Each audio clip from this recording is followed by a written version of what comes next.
Movie start होती है तो वेस्ट वर्जीनिया के एक टाउन फेयर लेक को दिखाया जाता है, जहाँ पर हेलोवीन के दिन लोग mountain man music festival celebrate कर रहे होते हैं। इस न्यूज को कवर कर रही थी एक न्यूज रिपोर्टर कैलिन, और इस फेस्टिवल में लोग क्रीपी और स्ट्रेंज हिलबिलीज बनकर घूम रहे होते हैं। न्यूज कवर कर लेने के बाद कैलिन ब्रेक लेकर जॉगिंग पर चली जाती है, और जॉगिंग करते करते उसे पता नहीं चलता कि वो जंगल में चली गई है। और तभी उसके सामने सॉटूथ आ जाता है। उसे देखकर वो हंसने लग जाती है, क्योंकि उस फेस्टिवल की वजह से हर कोई उसी गेटअप में फिर रहा था। लेकिन वो इस पर ज्यादा ध्यान नहीं देती, उसे इग्नोर करके आगे बढ़ जाती है। कुछ दूर जाने के बाद उसे वन आई मिलता है, और उसे भी वो ब्लैक कॉस्ट्यूम कहकर आगे बढ़ जाती है। और अब उसके सामने आ जाता है थ्री फिंगर, और जाहिर है थ्री फिंगर सबसे ज्यादा खतरनाक है, तो इस वजह से वो उसे आगे बढ़ने ही नहीं देता। कैलिन फिंगर उसे दिखाती है, वो उसे काट देता है। कैलिन किसी तरह अपनी जान बचाकर वहाँ से भागती है, और तभी उसके सामने एक आदमी आ जाता है जो कि उसकी हेल्प करता है। और वो आदमी कोई और नहीं बल्कि मेनार्ड था। वो उसकी हेल्प करने का ड्रामा क्रिएट करके खुद ही उसे मार देता। और यहाँ पर हमें पता चलता है कि वो तीनों भाई उसी के लिए काम कर रहे होते हैं, और वो तीनों भाई पिछले पार्ट में उस सैनिटोरियम से निकलकर फाइनली मेनार्ड को मिल ही गए, और अब वो उसी के साथ रहते हैं, उसी के लिए काम कर, क्योंकि वो भी इन जैसा ही है, एक सीरियल किलर है और मारने के बाद लोगों को खा जाता है। इसके बाद वो एज यूजुअल जो उनकी हैबिट है वो ही करते हैं, यानी वो कैलिन की बॉडी को अपने कैबिन में ले जाकर काटना शुरू कर देते। और वहीं पर मेनार्ड उन्हें डांटता है, उन पर गुस्से होता है, क्योंकि वो सबूतों को ठिकाने नहीं लगाते थे, और वो तीनों उससे डर कर रहते। इसके बाद हमें 5 कॉलेज फ्रेंड्स दिखाए जाते हैं, और वो भी उसी माउंटेन मैन म्यूजिक फेस्टिवल में जा रहे होते हैं। और रास्ते में जानबूझकर मेनार्ड उनकी कार के सामने आ जाता है, और उसको बचाने की वजह से उनकी गाड़ी क्रैश हो जाती है और एक ट्री में जाकर लग जाती है। और मेनार्ड उन्हें ऐसे शो करवाता है कि जैसे वो उनकी गाड़ी से टकरा गया। लेकिन उन फ्रेंड्स में बिली, जो कि कार ड्राइव कर रहा था, उसे पूरा यकीन था कि कार ने उसे टच भी नहीं किया। और जैसे ही बिली उसे चेक करने के लिए उसकी तरफ बढ़ता है, वो उस पर चाकू से अटैक कर देता है, जिस पर वो तीनों फ्रेंड्स मिलकर उसे पीटना शुरू कर देते हैं। और ये सब कुछ वो तीनों भाई भी देख रहे होते हैं। अभी ही लीगर्स ब्रदर उन पर अटैक करने ही वाले होते हैं कि पुलिस ऑफिसर्स, शेरिफ एंजेला और डिप्यूटी बिग्स वहाँ पर आ जाते हैं। एंजेला उन सबको अरेस्ट करके अपने साथ ले जाती है, और डेप्यूटी बिग्स को टो ट्रक आने तक वहीं रुकने का कहती है। और उन लोगों के जाते ही वो तीनों डेप्यूटी पर अटैक कर देते हैं और उसे जान से मार डालते हैं। और दूसरी तरफ बिली, जो सारा ब्लेम खुद पर रखकर अपने दोस्तों को आजाद करवा देता है। फिर वो सारे दोस्त एक होटल में रूम ले लेते हैं, और इन्वेस्टिगेशन के दौरान एंजेला को ये पता चलता है कि मेनार्ड एक वांटेड क्रिमिनल है, जिस पर वो हाईएस्ट अथॉरिटी को इन्फॉर्म कर देती है, जिस पर वो लोग सुबह वहाँ आकर उसे ले जाने का कहते हैं। जिस पर मेनार्ड उसे कहता है कि वो सुबह तक जिंदा बचेगी ही नहीं। टाउन के सब लोग उस फेस्टिवल में जा चुके थे, और पूरा टाउन खाली हो चुका था, क्योंकि वो फेस्टिवल टाउन के बाहर हो रहा था। वो तीनों भाई अपने ट्रक की मदद से फोन टावर को ही गिरा देते हैं, और ऐसा होते ही सबके मोबाइल के सिग्नल्स चले जाते हैं। इसके बाद वो लोग पावर प्लांट में जाते हैं और वहाँ पर पावर कट करने की कोशिश करते हैं। सिक्योरिटी गार्ड उन्हें देख लेता है, और वो उसे ही बिजली की तारों में फंसाकर बुरी तरह मार डालते हैं, जिससे कि उनका मोटिव पूरा हो जाता है, यानी पावर भी कट जाती है। एंजेला बाकी पुलिस ऑफिसर से कांटेक्ट करने की कोशिश करती है, लेकिन सब फेस्टिवल में बिजी थे। बिली की फ्रेंड क्रूज उसे खाना देने के लिए निकलती है, लेकिन थ्री फिंगर बुरी तरह उसके पीछे पड़ जाता है। वो अपनी जान बचाकर वहाँ से भागने की बहुत कोशिश करती है, लेकिन आखिर में थ्री फिंगर उसे पकड़ के मार डालता है। और दूसरी तरफ उन फ्रेंड्स में जूलियन जा रहा होता है, और वो भी निकल पड़ता है। रास्ते में थ्री फिंगर क्रूज को काट रहा होता है, लेकिन जूलियन की नजर उस पर नहीं पड़ती, और वो बिल्कुल सीधा निकल जाता है। जूलियन पुलिस स्टेशन पहुंच जाता है, और वहाँ पर बिली उससे क्रूज के बारे में ही पूछता है, जिस पर जूलियन बताता है कि वो तो उसके यहाँ पर आने से पहले ही निकल चुकी थी।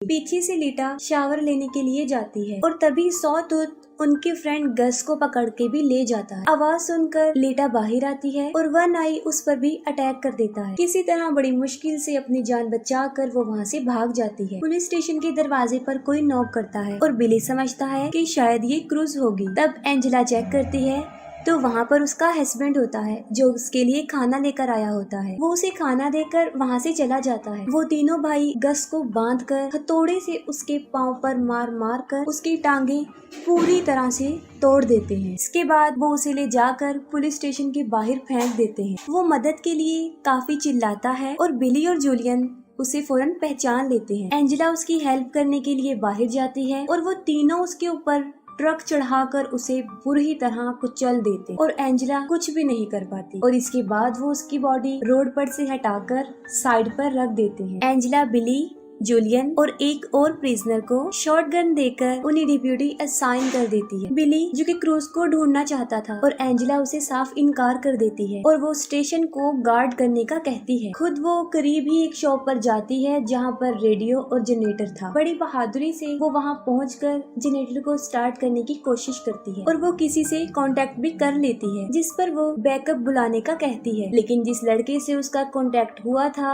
वो सोचता है कि शायद ये कोई हेलोवीन प्रैंक है और वो उसे इतना सीरियस नहीं लेता और इतनी ही देर में लीटा भी पुलिस स्टेशन पहुंच जाती है और दरवाजे को नॉक करती है। वो प्रिजनर बगैर कुछ सोचे समझे गोली चला देता है और गोली की आवाज सुनकर एंजेला चेक करने जाती है और यहाँ पर गुड लक ये होता है कि लीटा को कोई भी चोट नहीं पहुँचती और फिर बिली उससे क्रूज के बारे में पूछता है लेकिन वो भी क्रूज के बारे में कुछ नहीं जानती थी। और फिर बिली जूलियन के साथ क्रूज को ढूंढने जाता है और कुछ दूर चलने के बाद उन्हें क्रूज की बॉडी सड़क के बिल्कुल बीच में पड़ी हुई मिलती है। उसे मरा हुआ देखकर बिली अपने होश खो बैठता है और तभी वहाँ पर थ्री फिंगर भी आ जाता है। वो दोनों उसके पीछे भागने लग जाते हैं और उसके ट्रैप में फंस जाते हैं और पकड़े जाते हैं। और जब बिली को होश आता है तो वो देखता है कि वो फुटबॉल फील्ड में दबा हुआ है, उसका सिर्फ सर ही बाहर था और उसके पास ही जूलियन भी जमीन पर लेटा हुआ था और उसका पाँव जंजीरों से बांधा गया था। अभी वो दोनों वहाँ से भागने का सोच ही रहे होते हैं कि थ्री फिंगर सामने से स्नो ब्लोअर लेकर उनकी तरफ बढ़ रहा होता है। बिली ये देखकर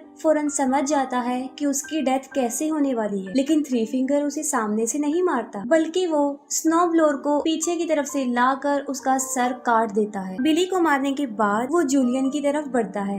जूलियन जो कि बंधा हुआ था और वो भी भाग नहीं सकता था और देखते ही देखते थ्री फिंगर उसे भी मार देता है। काफी टाइम गुजर जाने के बाद भी जब बिली और जूलियन वापस नहीं आते तब एंजेला उस प्रिजनर मॉस को फेस्टिवल में जाकर मदद लाने के लिए कहती है। एंजेला उसे अपनी कार में बिठा देती है और वो वहाँ से चल पड़ता है। वो मेन रोड तक पहुँच जाता है लेकिन जल्दी जल्दी में और टेंशन की वजह से सामने लगी हुई बार वायर उसे नजर नहीं आती और उसकी कार क्रैश हो जाती है, जिस पर तीनों भाई उसे पकड़कर पुलिस स्टेशन के पास ही एक शॉप में ले आते हैं और वहाँ पर वो उसे एक ड्रम में बंद करके नीचे से आग लगा देते हैं। एंजेला को मॉस के चीखने की आवाजें आती हैं और वो उसे बचाने जाती है, लेकिन जैसे ही वो उस दुकान तक पहुंचती है वहाँ पर एक बहुत बड़ा ब्लास्ट हो जाता है। पीछे से मेनार्ड लीटा को लालच देता है। वो कहता है कि अगर वो उसे यहाँ से निकाल देगी तो वो उसे नहीं मारेगा, लेकिन बदकिस्मती से लीटा उसकी बातों में आ ही जाती है और वो मेनार्ड को वहाँ से निकालती है, लेकिन उसका बदला वो ये देता है कि वो उसकी दोनों आंखें ही निकाल लेता है। वो उसकी आंखें ही फोड़ देता है और वो चिल्लाती हुई बाहर आती है और वहीं पर एंजेला उसे देख लेती है और उसकी तरफ भागती है और तभी मेनार्ड भी बाहर आ जाता है और उसे शूट करने ही वाला होता है। उससे पहले ही एंजेला उसकी शोल्डर पर शूट कर देती है। इसके बाद वो उन दोनों को पुलिस स्टेशन लेकर आती है और मेनार्ड को दोबारा से लॉक में बंद कर देती है और फिर एंजेला खुद मदद लेने के लिए बाहर जाती है और बाहर उसे उसके हस्बैंड की कार नजर आती है। कार के पास जाकर वो देखती है कि उसके हस्बैंड को अंदर ही किसी ने बांधा हुआ है, लेकिन उसे ये समझ नहीं आ रही थी कि ये एक ट्रैप है। उसके हस्बैंड के सर के ऊपर एक तेज धार वाला चाकू लगा हुआ था जो सीधा कार के दरवाजे के साथ अटैच था। वो जल्दी से जाकर दरवाजा खोल देती है और वो चाकू उसके हस्बैंड को बीच में से चीर देता है और इतने में थ्री फिंगर पीछे से ट्रक लेकर आ जाता है और सीधा लाकर कार में मारता है। एंजेला बड़ी मुश्किल से अपनी जान तो बचा लेती है, लेकिन फौरन थ्री फिंगर बाहर निकलता है और उसे इतना मारता है कि उसे मार मार कर बेहोश कर देता है। दूसरी तरफ मेनार्ड पूरे लाइफ के लिए लीटा को टॉर्चर करने की धमकी दे रहा होता है। उसकी बातें सुनकर लीटा काफी डर जाती है और वहाँ से निकल जाती है। जब एंजेला को होश आता है तो वो देखती है कि वो पुलिस स्टेशन में बंधी हुई है और वो तीनों भाई वहाँ पर पेट्रोल छिड़क रहे होते हैं। मेनार्ड एंजेला को कहता है कि उसके पास मरने के लिए दो चॉइस हैं। एक ये कि या तो वो जल के मर सकती है और या फिर उसके फेस से एक शॉटगन अटैच्ड है जिसका ट्रिगर उसके पाँव में है, और जैसे ही वो अपनी एड़ियां जमीन पर रखेगी उसका सर उड़ जाएगा। वो उसे एक दर्दनाक और एक आसान मौत चूज करने का कहता है। ये कहकर वो पूरे पुलिस स्टेशन में आग लगाकर वहाँ से चला जाता है, और जैसे ही बाहर आकर वो ट्रक में बैठता है तब अंदर से उसे शॉटगन की आवाज आती है और वो समझ जाता है कि एंजेला ने दूसरे तरीके से मरने को चुना। लीटा चलते चलते एक रोड तक पहुँच जाती है और तभी उसे एक गाड़ी की आवाज आती है और वो उससे हेल्प मांगती है, लेकिन